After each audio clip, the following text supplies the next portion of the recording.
প্রিয় দর্শক, বাংলাদেশের ক্রিকেট প্লেয়ার মুস্তাফিজকে নিয়ে ভারতের সাংবাদিকদের কিছু মন্তব্য শুনুন। এখন শুরুতে বলবেন ভারতের প্রখ্যাত সিনিয়র সাংবাদিক সুপ্রিয়া শ্রীনেট। চলুন তার কথাগুলি শুনে আসি। नरेंद्र मोदी बांग्लादेश के राष्ट्राध्यक्ष से गले मिले तो वो देशभक्त है। विदेश मंत्री जयशंकर ढाका जाए, वहां पर बांग्लादेशी लीडर्स के साथ फोटो खिंचाए, पाकिस्तान असेंबली के स्पीकर से हाथ मिलाए तो वो देशभक्त है। आईसीसी और बीसीसीआई आईपीएल के नीलामी पूल में बांग्लादेशी खिलाड़ियों को डाले तो वो देशभक्त है। अंबानी की मुंबई इंडियंस एमिरेट्स शाकिब अल हसन को खिलाए, जो कि बांग्लादेशी मूल के हैं, तो वो देशभक्त है।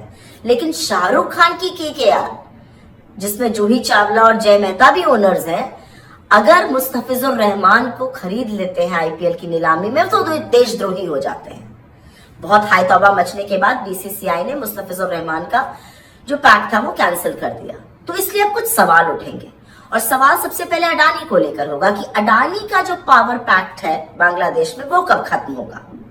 सवाल उठेगा कि इंडिया बांग्लादेश के साथ सीरीज क्यों खेलेगा अगस्त में। सवाल उठेगा कि प्रधानमंत्री बांग्लादेश में हो रही हिंदुओं की, ईसाइयों की, बौद्धों की निर्मम हत्या पर चुप क्यों रहेंगे। सवाल तो खैर अब ये भी उठेगा कि क्या NTPC, Reliance Power, Dabur, Emami, Marico, Britannia, Godrej, Pidilite, VIP Industries, Tata Motors, Hero Motors, Sun Pharma, इस तरह की कंपनियां बांग्लादेश में अपना धंधा पानी बंद कर देंगी। सवाल तो अब ये भी उठेगा कि क्या सोशल मीडिया के भेड़िए इस देश की नीति और विदेश नीति तय करेंगे, या कोई गृह मंत्रालय, विदेश मंत्रालय, प्रधानमंत्री का कार्यालय बचा हुआ है। सवाल तो अब ये भी उठेगा कि इन लफंगे दरिंदों को किसने लाइसेंस दिया है कि ये लोगों को सर्टिफिकेट मांगते फिरे देशभक्ति का।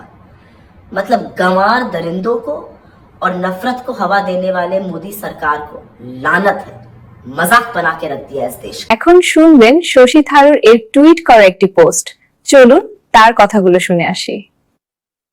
इस विषय पर अपने विचारों को दोहराते हुए कहना चाहता हूं कि अब बीसीसीआई ने बेहद निंदनीय तरीके से मुस्तफिजुर रहमान को बाहर कर दिया।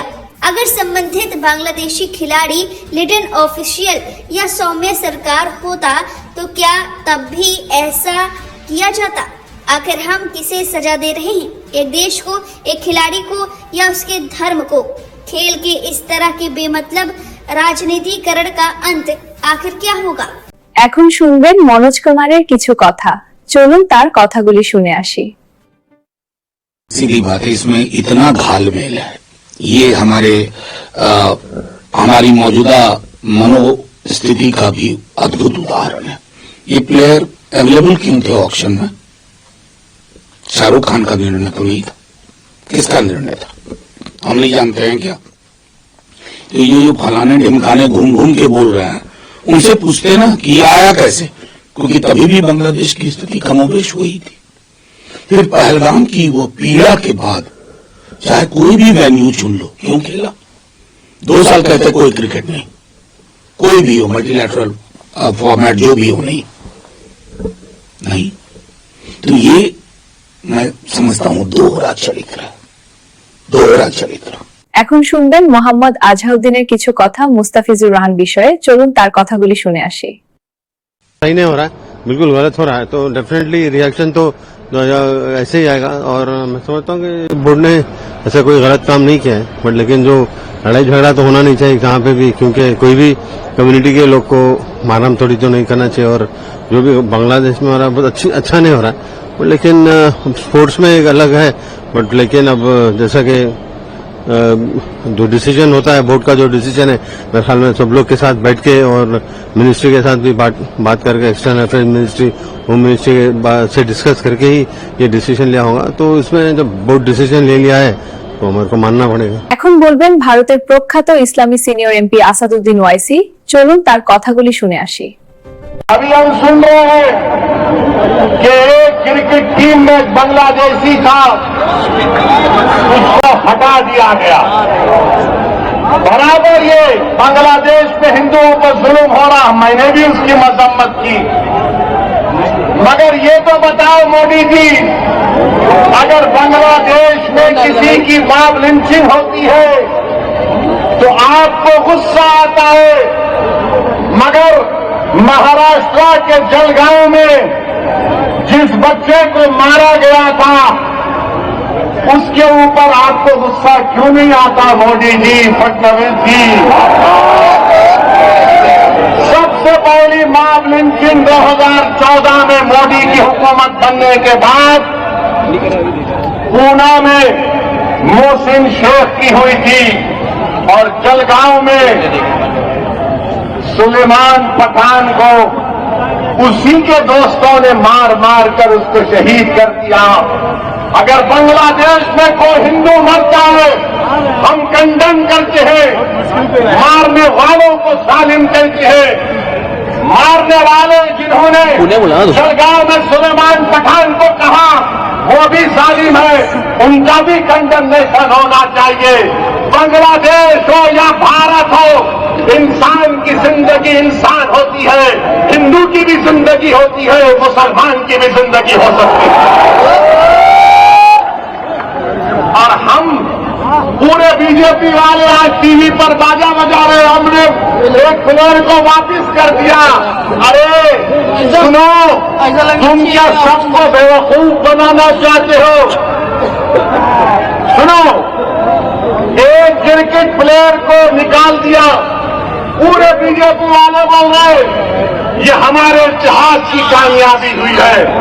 अब सुनो भारत की जनता, खासतौर से भारत और महाराष्ट्र के हमारे हिंदू भाई बहनों से कह रहा हूं, तुम एक क्रिकेट प्लेयर के कैंसलेशन पर तुम मिठाई बांट रहे हो तो नरेंद्र मोदी से पूछो, इस साल मोदी ने बांग्लादेश को 120 करोड़ रुपए दिए नहीं दिए? बताओ मेरे को। 120 करोड़ रुपए, 120 करोड़ ग्रांट और एक में दिए। 1160 मेगावाट की एनर्जी भारत से बांग्लादेश को जाती है। और सुनो हमारे हिंदू भाई बहनों, मोदी ने 10 साल में बांग्लादेश को लेटर ऑफ क्रेडिट कितना दिया?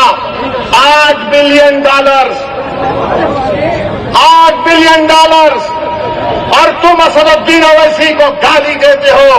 सुनो, मैं किसी मजहब का खिलाफ ना कभी रहूंगा इंशाअल्लाह ताला, मगर अगर मजलूमों से इंसाफ का मुतालबा करना, अगर मोहसिन शेख के कातिलों को सजा दिलाने की बात करना, अगर जलगांव के सुलेमान पठान खान को जिसके दोस्तों ने उसको मारा उनको कफर किरदार तक पहुंचाने की बात करना अगर जुर्म है तो खुदा की कसम जब तक जिंदा रहूंगा जुर्म करता रहूंगा।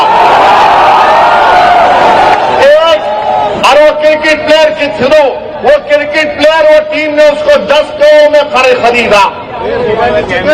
आपने बांग्लादेश को 120 करोड़ रुपए 2025 में दिए एड और ग्रांट में।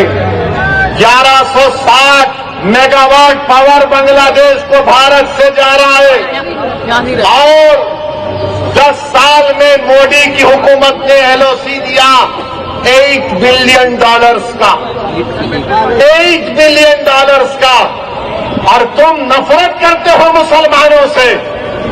मैंने पार्लियामेंट में खड़े होकर कहा था कि बांग्लादेश की हमारे हिंदू भाई बहनों की मंदिरों का तहफ्फुज होना चाहिए। आप पैसे दे रहे और यहां पर बीजेपी के लोग, क्योंकि महाराष्ट्र के इलेक्शन है, महाराष्ट्र की और मुंबई की जनता को बोल रहे देखो हमने एक बांग्लादेशी को भिजा दिया। अरे एक और को भिजाओ ना जो मोदी की बहन बनकर दिल्ली में बैठी हुई है। क्या आप चाहते हो मोहतरमा बांग्लादेश जाए? आप चाहते हो बांग्लादेश को दे दिया जाए? तो लगाओ नारा, नारे तकबीर। এই প্রতিবাদী ভিডিওটা খুব কষ্ট করে বানিয়েছি। যদি ন্যূনতম ভালো লাগে প্লিজ বন্ধুরা লাইক ও সাবস্ক্রাইব করে যাবেন।